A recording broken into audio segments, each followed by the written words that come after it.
Good morning, folks. Happy Monday. What is today, the 6th? Woo! Of January. Good morning, Rick.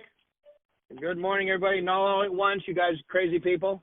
Is everybody excited about 2020 as I am? Is everybody as excited as I am?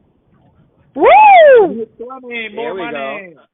All right, yeah, right. Got to have 2020 for 2020 if you want to make more money. All right, so good. So hopefully you guys all have your business plan. Hopefully everybody's ready to rock. You know, you've got your excitement on. You've got your, your dress for success, and you've got all your tools and everything ready to rock. And hey, what better way to kick off the year this year? And we have a tremendous interview. One of our managers in California, Jennifer Wentz. Jennifer, say hello to everybody. Good morning. Okay, and before we do that, hold on one second here.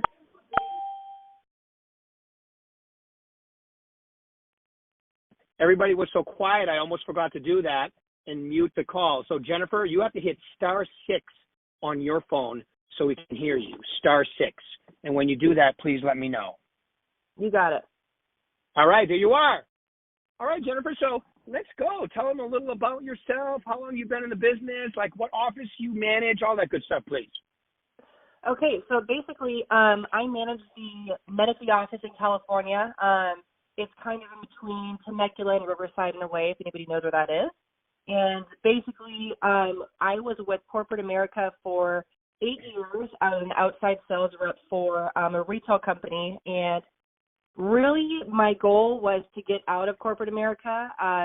They just had unachievable goals, long work hours without the same reward as we do with independent contractors. So basically, my goal was to get out of the corporate America landscape and get into real estate. And I got my license when I was 25 years old, actually, in 2014. So really, I've had about 4.5 years of experience being an agent. And the last year, full year, as of December of last month, I've been a manager at this office. So it's pretty exciting to kind of take the leap into real estate when I was working full-time in corporate America. So it was kind of hard in the beginning because I was part-time, and once I got my first listing appointment that I completely fumbled through because I didn't know what I was doing, I kind of got the taste of the reward, directly from your own efforts. So that's when I just kind of took the leap, and I totally quit cold turkey corporate America, and I came into real estate. And my vision, my mindset was I worked 40 hours a week or more in my corporate America job, so I need to do the same exact hours in real estate, even though there are no hours. You make your own hours.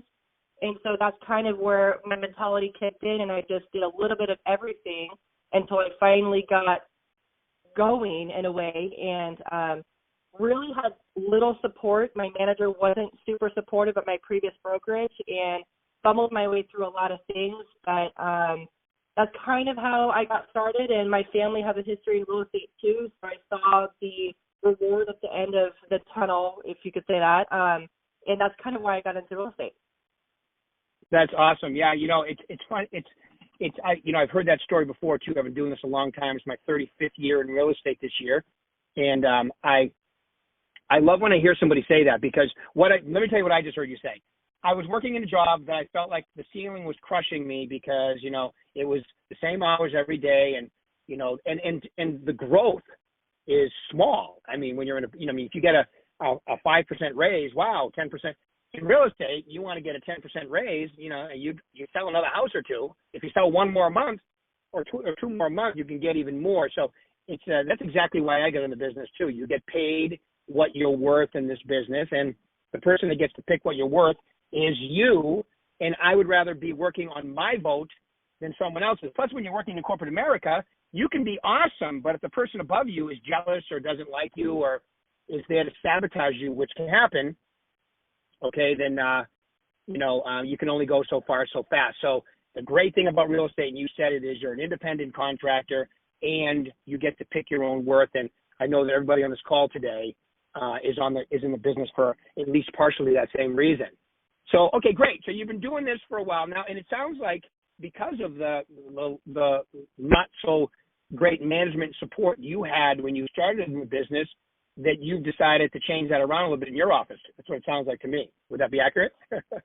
Yeah, pretty accurate. So basically December of last year, I kind of knew that my manager was going to be quitting. And so I was thinking to myself, along with all of my people that kind of knew that was happening, like, well, where the hell is this office going to go? Who's going to manage it? Let's all go to the same place together.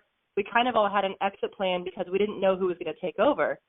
So when management kind of cornered me in a way 3 days before I accepted the position, they basically said, this is what we want. We want you to, maintain the office. We love the way that you got into the business, the way that you made something of yourself without any support.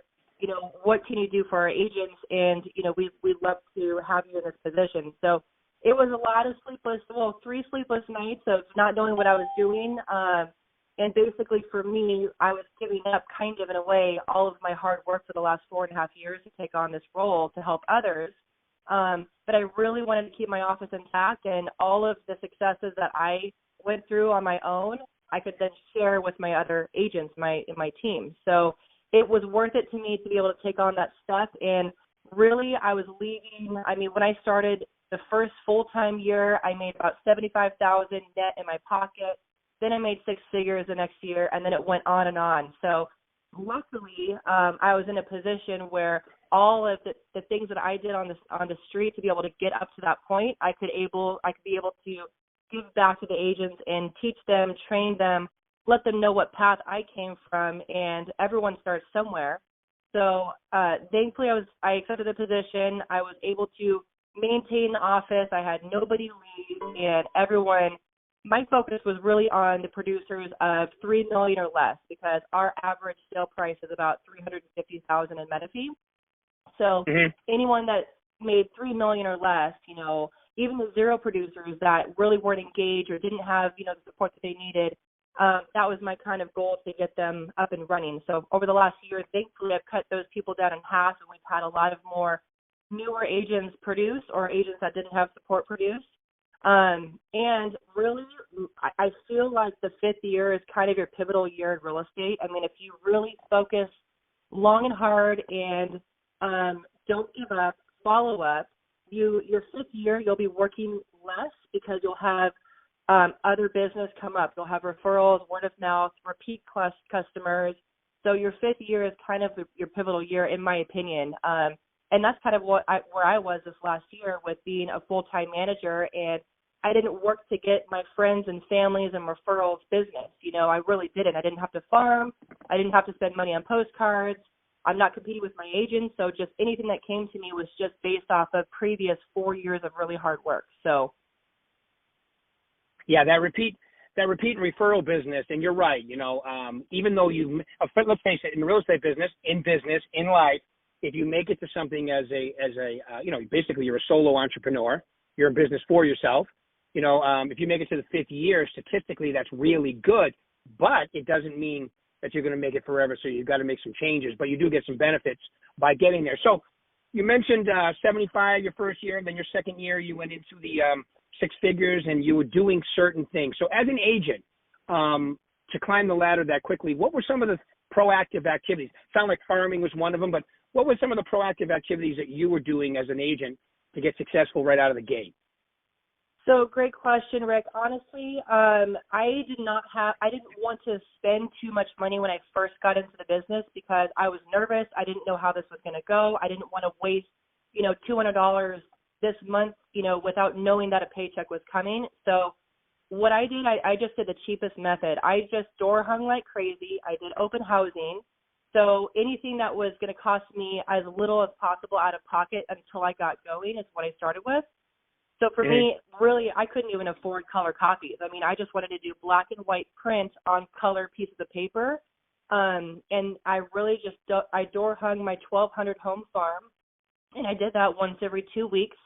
And in the meantime of doing that, I did open housing every single Saturday and Sunday, unless it was football season, and just Saturday. So anything that was as little cost out of pocket for me to get going is where I started with. And some people actually can have a pretty healthy budget to start. So once I finally got the ball rolling and I made a couple of commissions, then I said, okay, this is what I'm going to reinvest in my business. This is how much I'm setting aside for taxes. This is how much I'm going to reward myself for, and this is how much is going towards bills. So really, you kind of have to sit back once you have your first commission check and kind of divert that money into different places. And at first, a lot of it has to be reinvested because who knows that you're in real estate? Well, only the neighbors from your first listing, you know. So then I was able to religiously direct mail, and I had money to be able to just spread it out everywhere. I did community events, and then I had money to do promotional products like some slice waters with my name on it, anything and everything that I can just get out to the community to let them know that I was in real estate is kind of what I did. But I started very cheap on the first end and then built up to, you know, where I was able to spend money to be able to market myself properly. Great. Yeah, I like the you know, when I started in real estate too, I didn't even have a credit card. I was 19. You were 25. I was 19. We didn't even have cell phones back then, but I knew the phone on my desk was free. So I used that because door knocking wasn't really big in my area. I didn't figure that out for years, but I could go on the phone and start calling people.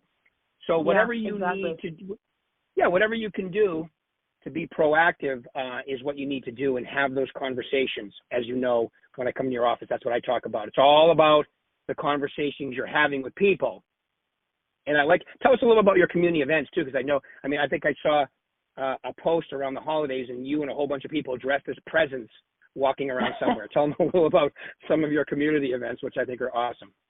Yeah, definitely. So basically this last year, we've kind of mixed our community events with in-office events. So the community events that we do, we get engaged with city people, with chamber people, with our actual neighborhoods and our farm.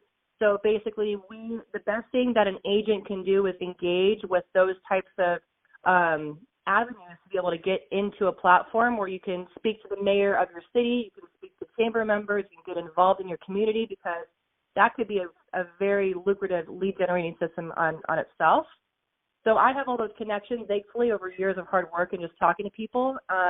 So we are involved in every single community event. So we'll be involved in the Independence Day Parade. We were just involved in the Christmas Parade where, you're right, we all dressed up we had cardboard boxes that we wrapped up and put lights on, and we had a big banner made with Berkshire Hathaway Menifee office on it, and about 10 agents participated, and we handed out flashlights because it was in the evening that had our office name on it, our office phone number on it, and then agents handed out their own swag too. So we were the only real estate office to spend the time to commit to being a part of the community, and we got announced 3 different times by the city members and by the mayor. And so really it brings good visibility to your name brand, to your office, and also to the agents that are participating, and, you know, putting that all over social media and their business pages. And, you know, it's just a really good splash of exposure. And the more that you're in them, the better. So a lot of the community events I totally recommend engaging in. And if your manager or if your office don't necessarily want to engage in it, you as an agent still can do it. Because when I was an agent, our office didn't do as many community events. And so I would just borrow the tablecloths. I would put up my own booth at the fall festival or at the spring festival. And it would just be me and maybe one other agent or just myself working the booth and talking to people. And, you know, that's how you generate business as well. And really the community events are not that expensive. And we try to do also in-office events too. So our shredding event, and we're doing a Valentine's Day, bring your flyer that you received on your door hanger into our office, and you get a free rose for Valentine's Day. So things like that. So just thinking differently, thinking outside the box where none of our other competitors are doing that. They're just cold calling. It might set yourself apart a little bit different way. Great. I love it. Yeah. You know, and you said the key word there too, making contacts. And, you know, it's really becoming familiar with a group of people. You know, should you be having open houses? Yes. And door knocking the neighbors around it? Yes. But having some of these community events and all that, I think, is critically important. Okay, so and all right, so back to when you were an agent, anything else that you did to create business for yourself that you think they should hear? Well, I just want to make sure everyone knows. So I hated door knocking. I tried it one time, and I had a lady slam the door in my face because I woke up her baby when I rang the doorbell. and I'm like, done. I'm done with this. So really, in the very beginning, I tried literally everything to be able to generate business, and then once I started to see some success in certain areas, then I would completely just delete out the stuff that I did not like to do, because I firmly believe, and like Larry Tate says in Your Melinda, if you don't like doing something, then you're going to fail at it.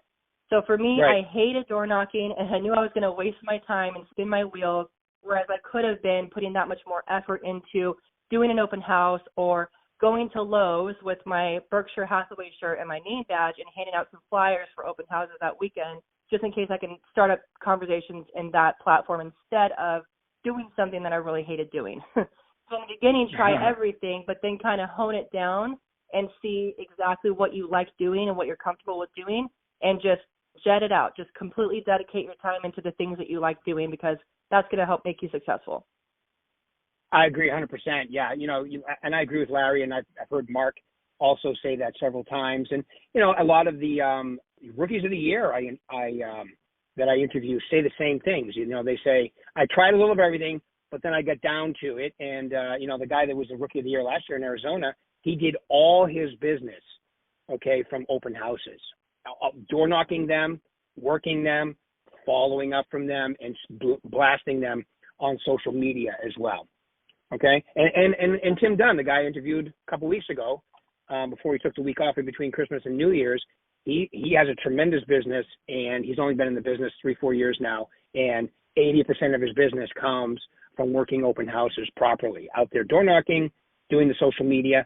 Now, so other than social media, are you using social media a lot today, or what's your thoughts on that? Yeah, actually, some of my business plan, part of it is definitely dedicating some time and some money into social media. So, for example, with some of my agents in my office, we just went over business plans, and some of them have a small budget of $50 a month to put into their business. So we kind of divert that into the best way possible to utilize that money. So, for example, a quick and easy way for good agent exposure is to pay, $5 to boost your post on your business page. And I like to kind of say that the best posts on your business page for agents are kind of like calls to action in a way. So basically, like my page, comment, for Thanksgiving, for example, like my page, comment what you're thankful for, share my post to be entered in for a chance to win a $25 gift card or something like that. So then all of a sudden the agent's page gets 50 more likes, a bunch of shares all over the internet, and people are commenting what they're thankful for. So it's a nice feel-good post. And then the agent's engaging back with them saying, oh my gosh, yeah, I'm thankful for my family too. Hope you have a wonderful holiday. And just by doing that, and then by posting a picture of the winner for that, gift card the next week, it just kind of brings good visibility and then more engagement, because believe it or not, there's a lot of leads that come from social media, and that's a very inexpensive way to be able to generate business. I agree 100%. Like you talked about with your community events and so forth, social media is the same type of thing for you. The difference is you can do one video and post it out there and then reshare it, and you'll get a tremendous amount of response from it. And basically when I started in the business, to get that kind of reach, you had to buy TV, you had to buy a newspaper, magazine. You can do that today with social media for free. So all these events that you're talking about are social media events as well. Same with door knocking, same with your active open houses and boosting and sharing those as well. Because like you said, you can even do a call to action for your open house, if you wanted to give away stuff for that as well. I know people that even do a drawing after their open house live on Facebook and then pick out the winner of whatever they're giving away for showing up to their open house. So there's a lot of opportunities there. And that's a great idea, because then you're engaging with the community and you're actually bringing people in to talk to you, whether or not they're ready to list or buy. It's a new contact, and that person is going to be able to see, your name, the agent's name there, and they're going to be able to talk about you, to everyone else that they meet. So it's good lead generating as well as good exposure for the agent, and you're looking at both when you're trying to get off the ground. Yes. All right. Perfect. Love it. Okay, so here's my last question. It's a 3-part question. You've probably heard me ask this before. You're a brand new agent, or you're an agent taking it to the next level.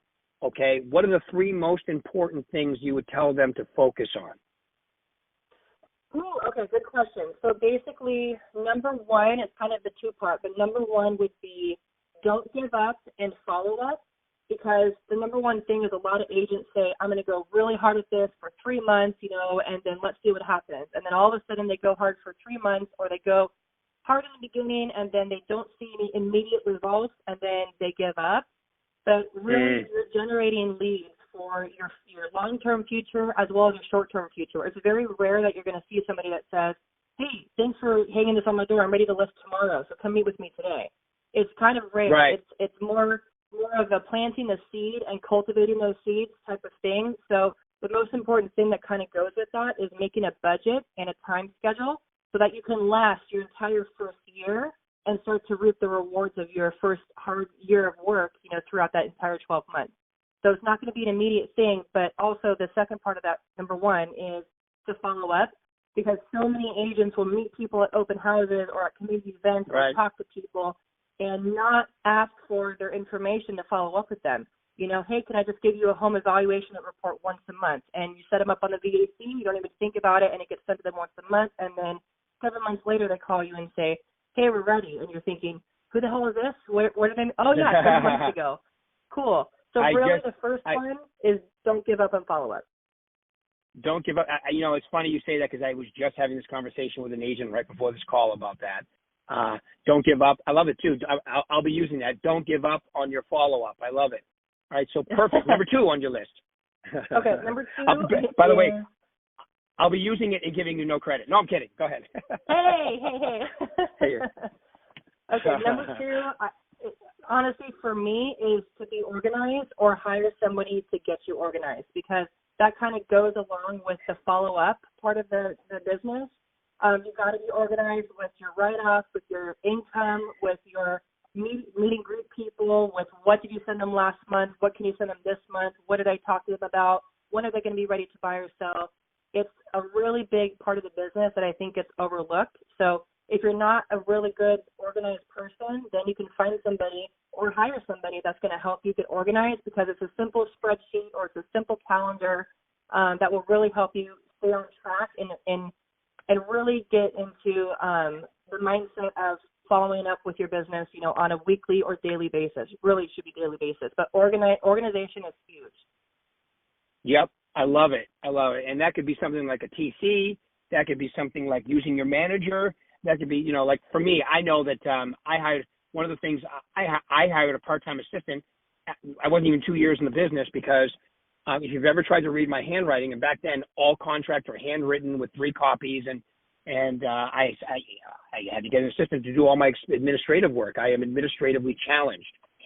I would even say administratively handicapped myself. So, yeah, and usually great salespeople aren't really good at the administrative part. So when you have somebody who's good at both, okay, that's kind of a unique combination. So get some help with your staying organized. I love it. Perfect. All right, number 3. Okay, number 3 is something that I actually kind of missed out on. So this is something that I would change if I ever went back. But number 3 is to have more real estate conversations, because sometimes we all get too busy learning and sponging and going to trainings instead of prospecting. So really, for me, I didn't have the same support that we have with Berkshire Hathaway and my upper management team as well. So I used to find myself, well, I don't want to have a conversation if I don't know the answer. Well, you can always find the answer. The best way is to have conversations with people about what their goals are for real estate, if they're renting, if they don't want to be renting anymore. And if they ask you a question that you don't know, you simply say, that's a great question. Everything changes in this market all the time. Let me find the answer and get back to you as soon as possible.